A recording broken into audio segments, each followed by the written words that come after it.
مسیح کے قدوس اور بھرت نام میں آپ سب کو سلام قبول ہو۔ پروگرام حتمی سچائی آپ سب کو خوش آمدید کہتی ہوں پروفیسر جناب شفیق کمل صاحب کو۔ بات کر رہے ہیں ہم ایک کتاب پر، کتاب الاستبصار، اسے مرتب کیا ہے ظفر اقبال صاحب نے۔ اب تک ہم اس کتاب کے بہت سے کویشچنز پر بات کر چکے ہیں، بہت سے اعتراضات کا جواب دے چکے ہیں پروفیسر جناب شفیق کمل صاحب، لیکن اس میں تقریباً 300 سے زائد سوالات ہیں، اعتراضات ہیں جن پر بات کرنا ہے ہمیں۔ اسی لیے ہمارے ان پروگرامز میں اب آپ یہی دیکھیں گے کہ ہم اسی کتاب کے کویشچنز پر بات کریں گے، بحث کریں گے اور کوشش کریں گے کہ تسلی بخش جوابات جو ہے ظفر اقبال صاحب نہ صرف ان تک بلکہ آپ تک بھی پہنچائے جا سکیں۔ آج پھر بات کرنے جا رہے ہیں ڈیوینٹی آف کرائسٹ، ہمارا ٹاپک۔ جیسا کہ میں نے پہلے بھی کہا تھا کہ یہ ٹاپک اتنا وسیع ہے کہ اس پر جتنے بھی پروگرامز کیے جائیں وہ کم ہیں، کیونکہ مسیح کی ذات وہ ذات جو سب ناموں سے اعلیٰ، جن کا نام اور جو ذات ابد سے لے کر ازل تک یکساں ذات۔ اس پر بات کرنے کے لیے آج بھی ہمارے ساتھ موجود ہیں پروفیسر جناب شفیق کمل صاحب۔ پروفیسر صاحب ایک دفعہ پھر خوش آمدید ہے آپ کو آج کے اس پروگرام میں۔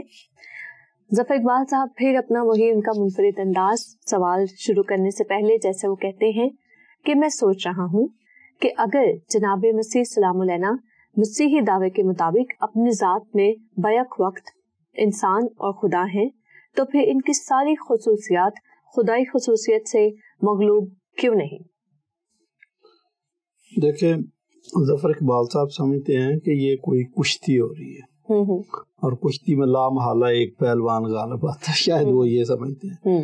لیکن مسیح یسوع کی یا خدا باپ، خدا بیٹے اور خدا روح القدس کی ریسلنگ نہیں ہے، یہ ان کو سمجھنے کی ضرورت ہے۔ بلکہ جب ہم کہتے ہیں کہ خدا ایک ہے تو یگانگت میں بھی ایک ہے، دیگر خصوصیات کے ساتھ ساتھ یگانگت میں بھی ایک ہے۔ تو ہم تو تصور بھی نہیں کر سکتے، اور نہ بائبل ہمیں یہ تصور دیتی ہے کہ ان کی کشتی ہو رہی ہے، کھینچا تانی ہے یا رسا کشی ہے، تو بعض اوقات مسیح ہار جاتا ہے اور باپ جیت جاتا ہے۔ اس قسم کے وہ تینوں ان اکارڈنس کام کرتے ہیں، اور ان کی اکارڈنس اور مماثلت اور یگانگت اس قدر گہری ہے کہ ہمیں وہ احساس بھی نہیں ہوتا کہ ان کی 3 ڈسٹنکٹ پرسنالٹی ہے۔ اسی لیے ہم کہتے ہیں کہ گاڈ از ون۔ یہ ایگزیکٹلی، اس لیے کسی پر غالب آنے کا کوئی امکان نہیں ہے، نہ ایسا سوچا جاتا۔ ہاں، ابھی آپ نے بات کی کہ اگر مسیح یک وقت خدا بھی ہے اور انسان بھی ہے تو جو خدائی خصوصیات ہیں ان کو غالب آنا چاہیے۔ یہ بھی آپ وہی بات کر رہے ہیں کہ جیسے ہم نے میگنیٹ کے ذرات اور برادے کو ملایا ہوا ہے تو لامحالہ وہ جو میگنیٹ کے ذرات ہیں وہ لوہے کے ساتھ جا اٹیچ ہوں گے، برادہ نہیں ہوگا، یہ بات نہیں ہے۔ دیکھیں، تجسم مسیح نے اپنی آزاد مرضی کے ساتھ کیا تھا، کفارہ مسیح نے اپنی آزاد مرضی کے ساتھ کیا تھا، اور وہ جو فلپیوں کے خط کو ہم اکثر کوٹ کرتے ہیں کیونکہ زیادہ تر تھیالوجی کفارے سے ٹچ کرتی ہے تو بات کرنی پڑتی ہے کہ مسیح نے اپنے آپ کو پست کر دیا، اپنے آپ کو خالی کر دیا، اور وہ خدائی خصوصیات جو اس کے اندر تھی اس نے انہیں قبضہ میں رکھنے کی چیز نہ سمجھا، بلکہ موت اور صلیبی موت گوارا کی۔ تو آپ یہ دیکھیں کہ مسیح، ہاں یہ بات ٹھیک ہے کہ ان میں خدائی خصوصیات اور انسانی خصوصیات دونوں موجود تھی، لیکن ایک موقع آیا تھا کہ مسیح اپنے خدائی اختیار کو بہت زیادہ استعمال کر سکتے تھے کہ جب گرفتاری کے لیے ایک گروہ آتا ہے تو مسیح یسوع نے، آپ کو پتا کہ پطرس کو منع کیا تھا کہ اپنی تلوار میان میں کر، اس کو کہا کہ میں اگر چاہوں تو 12 تمن فرشتے ادھر حاضر کر سکتا ہوں، اور 12 تمن فرشتے نہ صرف اس حملہ آور گروپ کے لیے بلکہ ابلیس کی ساری طاقتوں کے لیے جو اس وقت کار فرما تھی ان کے لیے کافی تھی۔ ٹھیک ہے نا؟ لیکن مسیح نے اس اختیار کو دانستہ طور پہ استعمال نہیں کیا، جو ظفر صاحب کا اندیشہ نا کہ جی خدائی خصوصیات کو غالب آنا چاہیے تھی، آ سکتی تھی، لیکن مسیح نے اپنے آپ کو خود محدود یا پست کیا، خود اپنے آپ کو خالی کیا، وہ چاہتے تو اسی وقت سب کچھ کر سکتے تھے, نہیں کیا. یہ ایک مثال ہے. سامریوں کے گاؤں میں گئے ہیں تو انہوں نے جب تعاون نہیں کیا تو شاگردوں نے مشورہ دیا کہ استاد یہ غیر قوم کے لوگ ہیں, ویسے بھی جہنم کا ایندھن ہے, تو سرکار کی اجازت ہو تو آسمان سے آگ نازل کرتے ہیں, خود کچھ حملہ کرتے ہیں, پورا گاؤں بھسم کر دیتے ہیں. تو آپ کا کیا خیال ہے کہ شاگرد جو درخواست کر رہے تھے ان کو پتہ نہیں تھا؟ ان کو پتا تھا کہ مسیح کے پاس یہ پاور ہے, لیکن مسیح نے نہ تو پاور استعمال کی نہ وہ کرنا چاہتے تھے. پہلی بات ہے یہاں پر وہ تو محبت اور رحم سے بھرے ہوئے ہیں, اس لیے انہوں نے شاگردوں کو کہا کہ آپ جانتے نہیں ہو کہ میرا مشن کیا ہے. ابن آدم لوگوں کی جان لینے نہیں آیا بلکہ جان بچانے آیا, اور اپنی جان بتھیروں کی خاطر فدیے میں دینے کے لیے آیا. رائٹ. تو مسیح اگر چاہتے تو ان کے لیے مسئلہ نہیں تھا کہ آسمان سے, انہوں نے تو اشارہ کرنا تھا آگ نازل ہو جاتی, نہیں کی. وہ جو کہہ رہے ہیں نا کہ خدائی خصوصیات کیا کہتے ہیں کہ وہ مغلوب ہو سکتی تھی, نہیں, وہ خود نہیں کرتے تھے. باغ گتسمنی میں جب حملہ آور آئے ہیں تو انہوں نے پوچھا کہ جس کو یسوع ناصری کو ڈھونڈ رہے ہو؟ انہوں نے کہا ہاں. تو مسیح نے کہا میں. جب میں ہوں کہا تو آپ کو پتا ایگو ایمی یعنی خدائی دعویٰ تھا, اور یہ خدائی دعویٰ جب مسیح یسوع کی زبان مبارک سے ادا ہوتا تو اس کے اندر پورا اختیار اور قدرت موجود تھی. یہ کہنا تھا وہ سارے کے سارے گر گئے تھے نیچے. اب یسوع مسیح چاہتے تو جس طرح داؤد نے جاتی جولیت کو گرا کے تو اس کے ہتھیار سے اس کی گردن کاٹ دی تھی, مسیح یسوع بھی یہ کر سکتے تھے. ان میں سے کسی ایک کا نیزہ لیتے سب کی گردنیں کاٹ دیتے.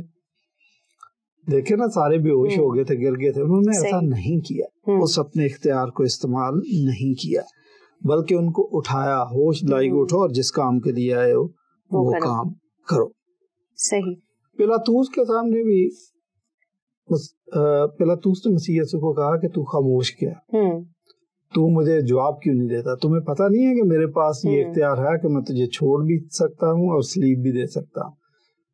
لیکن مسیح یسوع کا جواب آپ دیکھیں کہ وہ دانستہ اپنے آپ کو پیش کر رہے تھے. انہوں نے کہا کہ بھئی تیری ہمت نہیں ہے, نہ تیری یہ جرت ہے کہ تو مجھے گرفتار کر سکے یا سلیب دینے کا حکم دے سکے, اگر یہ اختیار تجھے اوپر سے نہ ملتا, کیونکہ الہی منصوبہ یہ بنا ہوا ہے اس لیے یہ سب ہو رہا ہے, ورنہ تو کیا بیچتا ہے. تو آپ یہ دیکھیں کہ اگر مسیح یسوع اپنی آئی پہ آ جاتے, چلے میں انسانی الفاظ استعمال کرتا ہوں, ہیومن ڈائلاگ, تو وہ وہاں ان کی ساری عدالت اور سب کچھ جو ہے اس کا تحس نحس کر سکتے تھے. لیکن یہ اختیار انہوں نے استعمال کیا نہیں. وہ جس کام کے لیے آئے تھے انہوں نے وہی کام کیا, اس لیے پلاطوس سے رحم کی درخواست نہیں کی. تو جناب ظفر صاحب یہ کہتے ہیں کہ ان کی خدائی خصوصیات کو غالب آنا چاہیے تھا. ٹھیک ہے, اگر تو وہ دنیاوی منصوبے کے اندر کام کر رہے ہوتے تو ضرور وہ خدائی خصوصیات ان پہ غالب آ جاتی, لیکن ان کے اندر جو الہی منصوبہ کام کر رہا تھا, الہی مشن پر کام کر رہے تھے, انہوں نے جو بھی کام کرنا تھا وہ اس کی اکارڈنس میں ہونا چاہیے تھا. صحیح. پھر وہ کہتے ہیں جناب مسیح بیک وقت انسان اور خدا تھے تو لازماً بشریت پر الوہیت ہی غالب ہونی چاہیے. مجھے معلوم نہیں کہ کیوں مسیحی لوگ مسیح کو خدا بنانے پر تلے ہوئے ہیں, حالانکہ وہ خود اپنے آپ کو ابن آدم ہی کہتے تھے. دیکھیں, پھر پہلی بات یہ ہے کہ ہم جو اپنا عقیدہ اخذ کرتے ہیں وہ صحائف سے اخذ کرتے ہیں, ہم نے خود نہیں بنایا کہ وہ خدا ہے, کہ زبردستی جیسے وہ کہتے ہیں کہ تلے ہوئے ہیں, کہ ہم تلے ہوئے ہیں کہ بناؤ. اگر ہم تلے ہوئے ہوتے اور صحائف کو نظر انداز کر کے یہ عقیدہ اخذ کرتے یا بناتے تو پھر آپ کا اعتراض جائز تھا. ہم نے جو کچھ کیا یہ عقیدہ کشید کیا ہے. صحیح. شاید ان کو یہ بات بھول جاتی ہے کہ ہم نے جتنے بھی ہمارے عقیدے ہیں وہ کشید شدہ عقیدے ہیں اور وہ بائبل سے کشید کیے گئے ہیں. اسی لیے ہم اسٹرکٹ ہیں کہ جو الہامی کتابیں ہیں جو کینن کے اندر ہیں وہ 66 بکس, اسی لیے ہم دوسری کتابوں کو استعمال نہیں کرتے. تو یہ چونکہ الہامی ہیں, خدا کی دی ہوئی ہیں, ان سے کشید شدہ عقیدہ ہمارا ایمان. صحیح.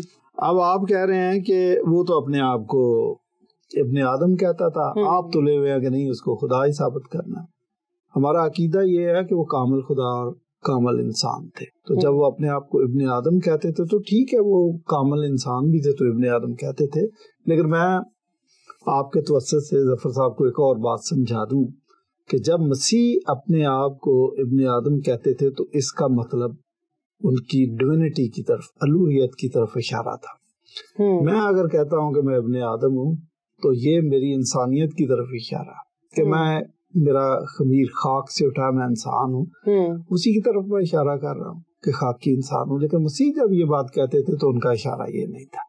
آپ دیکھیں کہ ابن آدم اس لیے آیا، وہ بہت ساری جگہوں پہ مجھے بھیجا گیا، وہ آسمان سے آئے تھے، یہ سب کو پتا. تو جب وہ ابن آدم کہتے تھے تو دراصل کہ میں خدا ہوں لیکن میں انسان بن گیا، تو یہ اشارہ ان کی الوہیت کی طرف سے تھا. صحیح. تو جو میننگ ہوتے ہیں کسی اصطلاح کے، یہ بھی اس اصطلاح کو استعمال کرنے والے کے اس کے دماغ پر، اس کی انٹینشن پر ڈیپینڈ کرتا ہے کہ وہ کن معنوں میں استعمال کرتا. صحیح. تو وہ مسیح سے جب استعمال کرتے تھے تو اس کا یہی مطلب تھا کہ میں ہوں خدا لیکن انسان بن کے آیا. تو اچھا، اب یہ ان کی الوہیت کی طرف اشارہ کرنے والی باتیں، میں نے کہا نا عقیدہ ہم بائبل سے اخذ کرتے ہیں. میں آپ کو بتاتا ہوں کہ جب مسیح یسوع جب اولڈ ٹیسٹامنٹ میں استثناء کی کتاب کے اندر 18ویں باب کے اندر یہ لکھا کہ میں تیرے بھائیوں میں سے تیری مانند ایک نبی برپا کروں گا، تو وہاں پر یہ کلیئر بتایا گیا کہ یہ تیری اس درخواست کے مطابق ہوگا جو کوہ حور پر تو نے مجمع کے دن کہی تھی. وہ درخواست یہ تھی کہ ہم خدا کو براہ راست نہیں دیکھ سکتے، ہم تو مارے جائیں گے، لہٰذا ہمیں موسیٰ کی طرح کا کوئی انسان، موسیٰ کی طرح کا کوئی میڈیٹر چاہیے تاکہ ہم اس کی بات سن سکیں. تو خدا نے تو بڑا کلیئر کہا کہ یہ تیری اس درخواست کے کانٹیکسٹ میں ہوگا.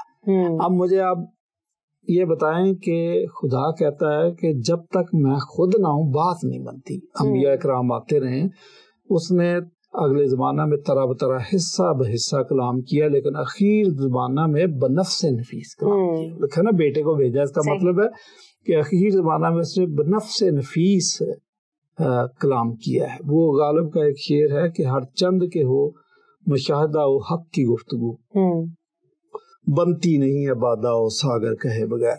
تو خدا کے آئے بغیر بات نہیں بنتی تھی، اس لیے وہ آ گیا تھا. تو یہ آپ ان آیات کی، ان حوالہ جات کی تشریح کریں تو آپ کو پتہ چلے گا کہ وہ جو خدا کہتا تھا تیرے بھائیوں سے تیری مانند ایک نبی برپا کروں گا، اس کا یہی مطلب ہے کہ تجسم اختیار کر کے میں خود آ جاؤں گا. یسایہ میں تو بڑا کلیئر ہے، یسایہ 35 باب میں، کہ اس وقت میں خود آؤں گا، اور جب میں خود آؤں گا تو ہوگا کیا کہ لنگڑے ہرن کی مانند چوکڑیاں بھریں گے، اندھوں کی آنکھیں وا کی جائیں گی، اور مردے زندہ کیے جائیں گے، وغیرہ وغیرہ. تو یہ کہنا کہ جی مسیح نے تو ایسا کوئی اندیا نہیں دیا، تو اس نے اندیا بھی دیا تھا. اور پھر یہ کہنا کہ مسیحی لوگ عقیدہ گھڑتے ہیں، ان کا مطلب یہی ہے، جو باتیں کر رہے ہیں ان کا مطلب یہی ہے کہ انہوں نے، ہم نے گھڑا نہیں، ہم نے اخذ کیا، عقیدہ کشید کیا ڈوینٹی کا، جس طرح دیگر عقائد کشید کیے ہیں بائبل سے. صحیح، ٹھیک. آگے وہ کہتے ہیں جناب مسیح نے کبھی بھی الہ یا معبود ہونے کا دعویٰ نہیں کیا. یہ سوال تو بہت کیا جاتا ہے. ذاکر نائک نے بھی یہی سوال کیا، جی مجھے کوئی ایسا حوالہ بتا دے جس میں مسیح یسوع نے خود کہا ہو کہ میں خدا ہوں. اور دراصل ذاکر نائک سے پہلے احمد دیدات جب زندہ تھے تو وہ بھی یہی سوال کرتے تھے. صحیح. تو اگر تو ڈبیٹ کے کنٹیکسٹ میں ہم بات کریں تو میں بھی ایک سوال پوچھ لیتا ہوں کہ جس طرح آپ کہتے ہیں کہ جی مسیح نے تو کہا ہی نہیں کہ میں خدا ہوں، یا ایسا حوالہ دے جس میں انہوں نے کلیئر کٹ کہا ہو کہ آئی ایم گاڈ، تو میں بھی آپ سے سوال پوچھتا ہوں کہ مجھے آپ کلیئر کٹ وہ بتا دیں کہ آج کل تو نیشنل جیوگرافک نے کام اتنا کر دیا، آپ مجھے براق والا جانور دکھا دیں جس کے پر تھے، وہ خچر نما ایک جانور تھا، آپ مجھے وہ دکھا دیں. جی آپ مجھے وہ دکھا دیں نا. اسلام کی کتابیں تو براق سے بھری پڑی ہیں، آپ مجھے وہ جانور دکھا دیں کہیں تو ہم بھی آپ کو دکھا دیں گے. لیکن میں آپ کو بتاؤں کہ مسیح نے دعویٰ کیا تھا، آپ اس دعوے کو سننا چاہتے ہیں بے لبا بابا کی صورت میں، لیکن بڑی کلاسوں میں اس طرح نہیں ہوتا. بڑی کلاسز کے اندر اشارے بھی چلتے ہیں اور بات سمجھ آتی ہے. وہ ایک شاعر کہتا ہے کہ یہ کن نظروں سے آج تو نے دیکھا کہ تیرا دیکھنا دیکھا نہ جائے. اور پھر ایک اور شعر کہ ایک نظر مڑ کے دیکھنے والے کیا یہ خیرات پھر نہیں ہوگی. تو لوگ اشاروں میں بات کرتے ہیں اور ہمیں بات سمجھ آ جاتی ہے. دیکھیں یوحنا کی انجیل کے اندر یہ بھی لکھا کہ تم مجھے استاد اور خداوند کہتے ہو اور خوب کہتے ہو کیونکہ میں ہوں. اور جب مسیح یسوع اس دنیا میں تھے تو اس زمانے کے اندر خداوند، لارڈ اور کیوریاس کا لفظ جو ہے وہ خدا کے معنوں میں استعمال ہونا شروع ہو گیا تھا. یہ پتا ہونا چاہیے آپ کو. اچھا، پھر یوحنا 5 باب کی 18ویں آیت میں یہودیوں کا یہ گمان تھا کہ مسیح یسوع جب خدا کو خاص اپنا باپ کہہ کر پکارتا ہے تو دراصل یا یوں کہے کہ جب یہ اپنے آپ کو خدا کا خاص بیٹا کہہ کر پکارتا ہے تو دراصل اپنے آپ کو خدا کے برابر ٹھہراتا ہے. یہ ان کا تھا. تو اس پہ انہوں نے بلاسفیمی کا الزام لگا دیا تھا. تو اس کا مطلب یہودی دیکھے شرع کے عالم تھے، ان کی انڈرسٹینڈنگ بہت تیز تھی. تو ان کو پتا تھا اور وہ صحیح سمجھ رہے تھے کہ یہ مسیح یسوع مختلف موقعوں پر جب بات کرتا ہے، جہاں جہاں انہوں نے پتھر اٹھائے ہیں، اس کا مطلب یہ تھا کہ ان کو شک ہوا، ان کو گمان ہوا کہ یہ خدائی دعویٰ کر رہا ہے. مسیح یسوع نے کہا کہ اس سے پیشتر کے ابراہیم تھا، میں ہوں. آپ کو پتا یہاں پر بھی انہوں نے پتھر اٹھائے اور بحث کی کہ بھائی اس کی عمر تو 40 سال نہیں، یہ دعویٰ کیسے کر سکتا؟ تو اپنے آپ ابراہیم سے بھی بڑا ثابت ہے یہ دعویٰ. بڑی عجیب بات ہے. اچھا، ان کو نہیں بات سمجھ آتی. اچھا، یوحنا کی انجیل کے 5ویں باب میں 33 سے 35 آیات مسیح یسوع نے ایک بات کی. اب دیکھیں بحث کیا چل رہی ہے کہ تو اپنے آپ کو خدا ثابت کر رہا ہے، خدا کے برابر ٹھہرا رہا ہے، یہ بلاسفیمی ہے. تو مسیح یسوع نے ان کے ساتھ ڈیبیٹ شروع کر دی کہ بھائی آپ نے کیا اولڈ ٹیسٹامنٹ میں نہیں پڑھا؟ آپ دیکھیں یہودیوں کا طریقہ کار یہ تھا کہ وہ اولڈ ٹیسٹامنٹ سے حوالہ دے کے بات کرتے تھے. یہ لکھا، یہ ان کے لیے آخری حجت ہوتی تھی. اتمام میں حجت ہے، آپ نے حوالہ دے دیا، 1 دے دیا، 2 دے دیے، تو وہ اس سے انکار نہیں کر سکتے. بھائی لکھا ہوا، اب اس کا ہم کیا کریں؟ تو مسیح یسوع نے کہا کہ دیکھو بھائی، زبور میں نہیں لکھا کہ جن کے پاس خدا کا کلام آیا انہیں خدا کہا؟ تو یہ حوالہ دیا باقاعدہ، یہ ڈیبیٹ ان کے ساتھ کی. بعض لوگ اس کو پیش کرتے ہیں کہ وہ تو پھر انبیاء اکرام اور کاتبوں کو ان سب کو خدا کہا. یہ بات نہیں ہے. آپ آرگومنٹ کرنے والے کی بات سمجھیں کہ انہوں نے بات یہاں سے شروع کی ہے، لیکن بعد میں کہا کہ باپ مجھ میں رہ کر کام کرتا ہے، ان کاموں کی سبب سے آپ میرے دعوے کو جانچو. بھائی ایسے زبانی تو نہیں، یا تو میں زبانی بات کہہ رہا ہوں تو آپ جو چاہے کہو، لیکن جب میں کام کر رہا ہوں اس کام کو اور دعوے کو سامنے رکھ کے مجھے پرکھو. اگلی ڈیٹیل پڑھے تو اس کا مطلب وہ خدائی دعویٰ کر رہے تھے، اس سے پیچھے نہیں ہٹے کہ نہیں بھی سوری زبان سلپ ہو گئی تھی، میں نے تو ایسے کہ نو، یہ بات انہوں نے کہی. ساتھ ایک اور بڑی خوبصورت بات لکھی کہ جب یہ حوالہ دیا اور یہ آرگومنٹ کمپلیٹ کر لی اس نے اپنی، تو ساتھ کہا اور کتاب مقدس کا باطل ہونا ممکن نہیں ہے.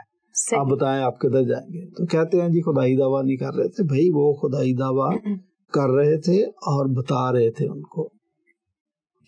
اور بھی بڑی باتیں یوحنا کی انجیل میں لکھا ہے کہ جس طرح باپ سیلف ایگزسٹنٹ ہے، اسی طرح بیٹا بھی سیلف ایگزسٹنٹ ہے. اس سے تو آپ انکار نہیں کر سکتے. سیلف ایگزسٹنٹ کسی جاندار کو نہیں کہا گیا. دیکھیں ڈارون نے بھی اگر تھیوری پیش کی تو اس نے 100 طریقے بتا دی کہ اس طریقے سے بنا ہوگا. یہ نہیں کہا کہ سیلف ایگزسٹنٹ ہے. یہ اصطلاح صرف اور صرف یوحنا کی انجیل میں ہے کہ God is self existent, Jesus is self existent. صحیح، ٹھیک. پھر آگے وہ کہتے ہیں جب مسیح یہ فرماتے تھے کہ خدا کی بادشاہی تم تک آ پہنچی جبکہ وہ خود ہی قوم میں موجود تھے، جب وہ خود ہی خدا تھے تو کیا خدا کی بادشاہت ان سے ہٹ کر کوئی چیز تھی؟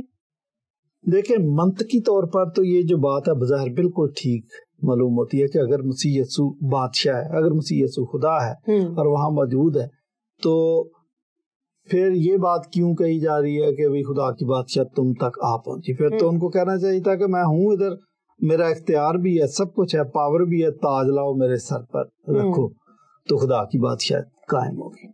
صحیح. آپ کو معلوم ہوگا کہ مسیح اس کے برعکس کام کر رہے تھے. ایک دفعہ ہجوم نے گھیر لیا ارد گرد کھڑے ہو گئے اور ان کو تاج پہنا کر بادشاہ بنانا چاہتے تھے، لیکن وہ ان کے بیچ میں سے نکل گیا. صحیح. اچھا، اب بات سمجھنے کی کوشش کریں. جو ظفر اقبال سمجھ رہے ہیں کہ اگر وہاں پر ہٹلر ہوتا اور یہ ہلاکو خان ہوتا تو پھر واقعہ اس کو اپنی بادشاہت کا اعلان کر دینا چاہیے تھا، بجائے اس کے کہ یہ کہے کہ خدا کی بادشاہت تم تک آ پہنچی. واضح کہتے کہ میں بادشاہ ہوں، عطایت کرو، میری بیعت کرو، وغیرہ وغیرہ کہتے. دراصل آپ خدا کی بادشاہت کے تصور کو سمجھ نہیں رہے. خدا کی بادشاہت ہٹلر کی بادشاہت نہیں ہے، ہلاکو خان کی بادشاہت نہیں ہے، اور جس طرح مختلف خاندانوں نے بادشاہتیں کی ویسی بادشاہتیں یہ نہیں ہے. یہودی بھی اسی بات کو مس انڈرسٹینڈ کرتے تھے کہ یہ بادشاہی قائم کرنے آیا دنیاوی، جس میں وزارتیں بٹیں گی، جس میں پوسٹیں آئیں گی، جائیدادیں بانٹی جائیں گی، اختیار ہوگا اور رومی یہاں سے نکل جائیں گے. وہ بھی یہی تشریح کرتے تھے. لیکن خدا کی بادشاہت یہ ہے نہیں. آپ سمجھنے کی کوشش کریں. دانیل کے صحیفہ میں خدا کی بادشاہت کا تصور سب سے پہلے دیا گیا. آپ سمجھے. بعض لوگ سمجھتے ہیں کہ خدا کی بادشاہت مسیح یسوع نے کہا تھا، یوحنا نے کہا تھا کہ خدا کی بادشاہت نزدیک آ گئی. نو آئیڈیا اس کا ایک غیر قوم کے بادشاہ نبوکدنضر کو خدا نے خواب کے ذریعے دے دیا تھا. اب وہ پوری ڈیٹیل میں بتاؤں گا، ہمارے آدھے گھنٹے کے پروگرام میں اتنا ٹائم نہیں ہے، لیکن اس کو بتایا تھا کہ ایک پتھر جو بغیر ہاتھ لگائے کاٹا گیا ہے وہ پہاڑ کی چوٹی سے نیچے گرتا ہے. بغیر ہاتھ لگائے کاٹے جانے کا مطلب یہ ہے کہ وہ یہ خدائی منصوبہ ہے. وہ ایک بت کی اسٹیچیو کی بات بتائی ہے جس میں وہ 4 بادشاہتوں کی طرف اشارہ ہے کہ وہ پتھر جب اس سے ٹکرائے گا تو وہ بادشاہتیں جو دنیا کی اس وقت کی مضبوط ترین بادشاہتیں تھی پاش ہو جائیں گے. بے شک. لیکن یہ پتھر دیکھتے ہی دیکھتے بڑا ہوتا جائے گا اور پوری دنیا پر پھیل جائے گا. یہ چرچ کی طرف اشارہ ہے. صحیح. تو اسی لیے مسیح یسوع نے کہا کہ تم میں ایسے لوگ ہیں جو اس بادشاہت کو جب تک دیکھ نہ لے اپنی آنکھوں سے مرے گا نہیں. تو انہوں نے چرچ دیکھ لیا تھا، وہ چرچ کے اندر تھے. That is concept of kingdom of God. Daniel نے پہلی دفعہ اس کو بیان کیا. اچھا، اب آپ دیکھیں کہ بائبل کے مطابق، مشنریز کے مطابق، کرسچن بادشاہت کو 2 حصوں میں ڈیوائیڈ کرتے ہیں. نمبر 1 کنگڈم آف گاڈ، دنیا کے وہ حصے جہاں پر لوگ خدا کو، مسیح یسوع کو اپنا بادشاہ تسلیم کرتے ہیں یا وہاں پر چرچ قائم ہے. That is called kingdom of God. اور وہ حصے جہاں پر لوگ ابلیس کو اپنا خدا مانتے ہیں، ابلیس کو اپنا بادشاہ مانتے ہیں، ابلیس کا وہاں پر سکہ چلتا ہے، ابلیس کا وہاں پر حکم اور قانون لاگو ہے. That is called kingdom of Satan.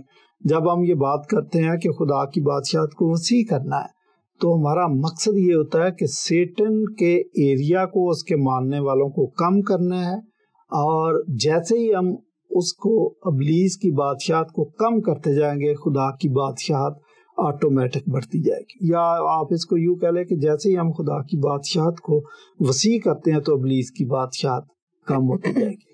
یہ کام ہم نے جنگ و جدل سے نہیں کرنا. صحیح. تلوار سے نہیں کرنا. جو موصوف کے ذہن میں بات آ رہی تھی نا کہ مسیح ادھر تلوار نکالتے اعلان کر دیتے، یہ نہیں ہے کہ یروشلم میرا دارالخلافہ ہے تو چلو بھی نہیں، یہ بات نہیں. صحیح. یہ تبلیغ کے ذریعے کرنا کہ جیسے جیسے خدا کے بیٹے اور بیٹیاں دنیا میں بنیں گے خدا کی بادشاہت بڑھتی چلی جائے گی.